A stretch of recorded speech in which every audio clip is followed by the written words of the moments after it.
You know, I must tell you, my name's John Wright, by the way. I have to always tell you that because you don't know who the fuck you're talking to when you see somebody like this that's a champion that's unknown. And it was my dad. By the way, I just want to bring everybody up to date on the motorcyclists and a whole lot more that's gone on in my life personally. Uh, Today I dressed up like a priest. Well, you better watch out because I'm like a Shaolin priest because I was raised on Kung Fu, David Carradine. I knew Bruce. I didn't know Bruce. Um, the Kung Fu guy. What's his name? He's really supposed to be good. Bruce Lee. And anyway, Bruce Lee. He's so darn tough. And the L in the middle name of Wright probably comes from that Lee. But in real life, hi, hi, hi, hi, hi. Snatch the pebbles from my hands and then you will be a fucking man and you get the fuck out of here. Too bad nobody could snatch him from my hands. And what they could do only is threaten me by a whole bunch of people because I'm D.B. Cooper's son. And they had to live. Oh, they lived the life. As you know what? Oh, gosh. Celebrities like Donald Trump will say, I was a celebrity. They says, do you think that you're a celebrity? Yes, I think I'm a celebrity, he says. He's nuts as a goddamn fruitcake box. And I'll tell you why.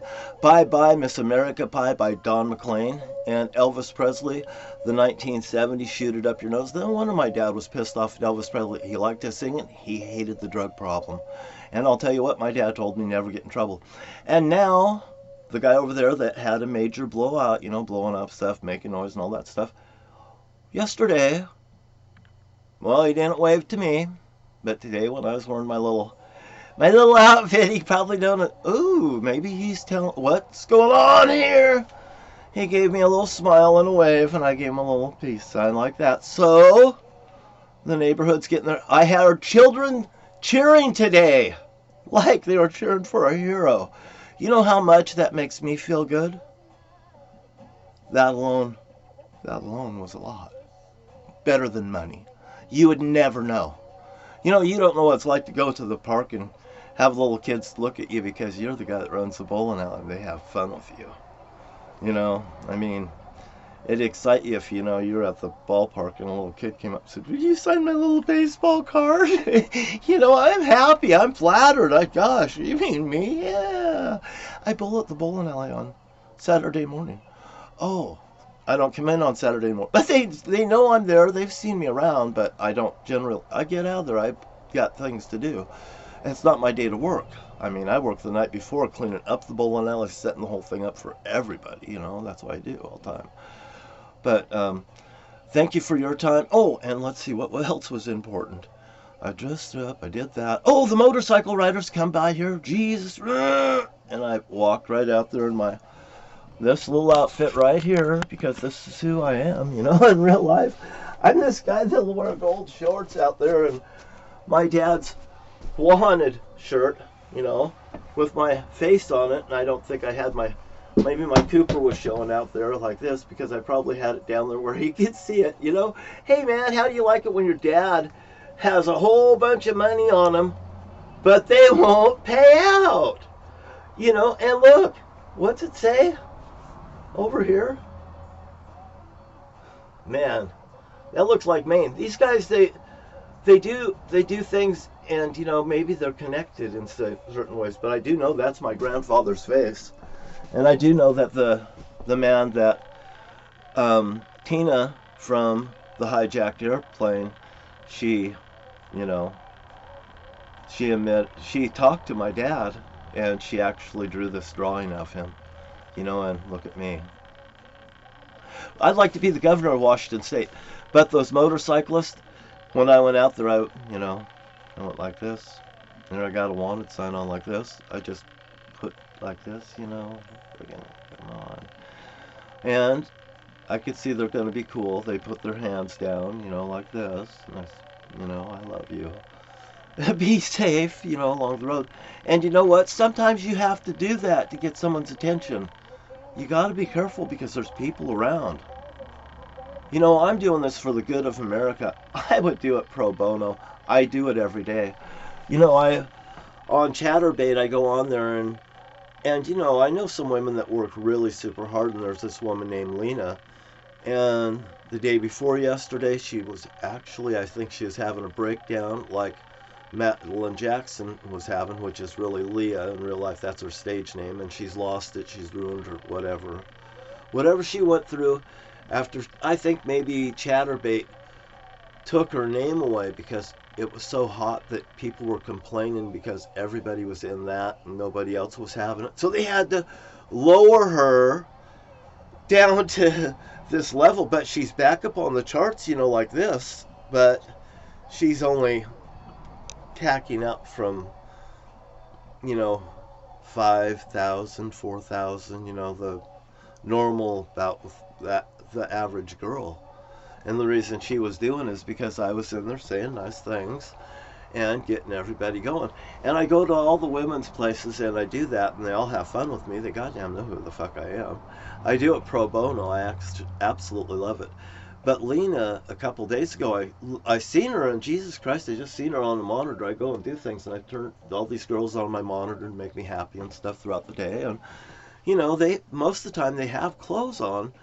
They don't necessarily need to even perform nude unless they're going into the back room and they're paying extra money for it. I give them a tip because I'm nice out here. I have never gone into the back room of a show.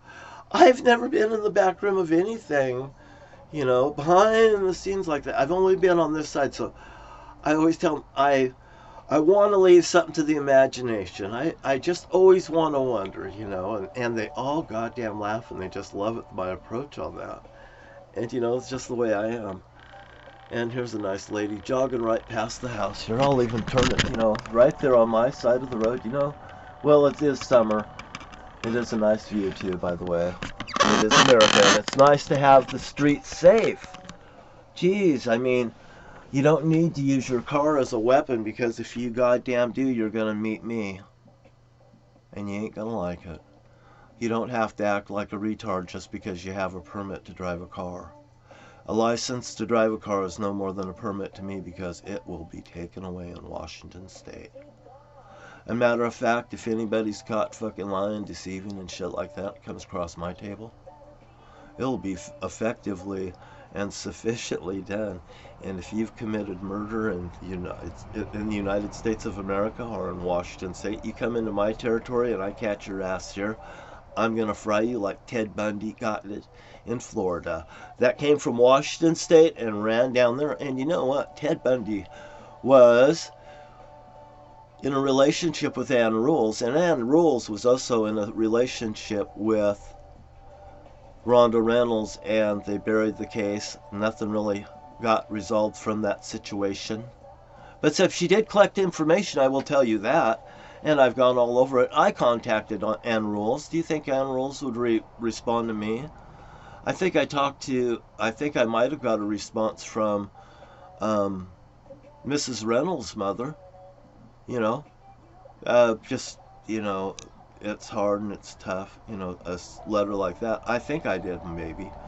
But I did get a better response from Mrs. Reynolds than I did from any of these agencies. You know, that's the problem. You know, I want to hear victims. I don't want to hear these agencies with double talk that's telling me they can't solve a problem, because if they can't solve a problem, I goddamn will.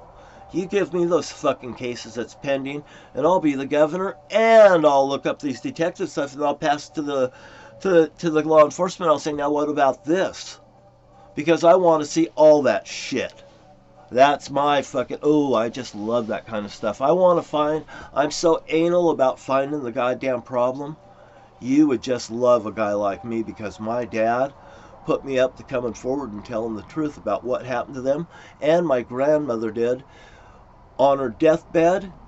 And my dad told my sister on my deathbed, and the rest of the children and everybody in that house, he told John, and John knows everything. And you know what? For any of those people to deny it, I like to get you guys in a situation where you question, and watch them backpedal and not tell the truth, or correspond and tell the truth because they're in shock therapy. And once you got pie shoved in your face, you get healed a lot better and a lot fucking faster. Like the bikers out here today. There's hope for them. I know there's hope for them. Why? I did that yesterday, and I was right here to reinforce, hey, you're coming down my goddamn road, I won't have it again. I love these guys. I do not want something to happen to them. But I did that so I'll see what happened to them right here so they goddamn knows. Somebody out there doesn't like what they're up to. And I just put a stop to it. And Thurston County, I did a better job than you. And I will ask every citizen that's having a problem to do the same thing, because once they get a dose of reality, go buy one of these here stickers, these placards right here, in the restroom. This isn't a place for you to dump. And this isn't a place for any country to dump on either. Because I'm goddamn here, and I won't be treated like a retard, and none of these Americans will too anymore. We have to put our foot down. And 11 stands for a cop. 9/11, a cop. 11 stands for a cop. 9 is I'll bury you 6 feet under, or 9 feet up, 6 or 9 feet under. It doesn't matter. You're the same distance. It doesn't matter. It's an international number. It works both ways. 611, 911. Hey, baby. Anyway, I'm telling the truth, and you know, if it wasn't so, I goddamn wouldn't be here. My face wouldn't be here. My grandfather's face wouldn't be here. My dad's face wouldn't be here. You know, George Wright, hey, I've got enough fucking information on everybody. Jerry Wright right here.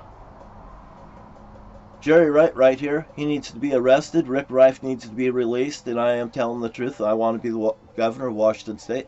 I'll surround myself with great people, and you guys will just appreciate the answers that we get. Or I'll be 1, 2, 3 out of office just like that, and I'll never have a chance to go to the presidency of the United States of America. And I'll goddamn bet on it. We'll do a lot better together. Hey, you have a nice day. My name's John Wright. They're not. And I'll tell you what, if it wasn't true, I wouldn't be sitting here. I wouldn't spend my money on this stuff, and I wouldn't bring this to you. Hey, I'm on a shoestring. I live on a prayer like Bon Jovi. You know. Hey, you guys have a great day, and remember, my wife was the #1 rated DJ in the Pacific Northwest. I just want you to know, I'd like to have her working for me as my spokesperson over here at the Capitol. Why? She's very efficient and she talks very well. She probably taught me incredible things. Don't fall too far from a wife that you has actually had a relationship with. My first wife, artist, isn't this beautiful? My second wife, spokesmodel. Hey, beautiful, beat that. And my wife, my ex-wife, she can knock something off the top of your head. At least she told me that, and I believed her. You have a nice day. She crowned me on the top of the head with the telephone. She reached out and touched me. Hey, and that's another conversation for another day, and maybe we'll both entertain ourselves with it. Okay, I'll talk to you later. Bye-bye. Thank you for being here. And remember, do what you can for America. Don't call a goddamn cop when you could check it out and do it yourself. Nobody likes a cop caller. Those boys don't either. Thank you for your time, and you have a great day. Bye-bye.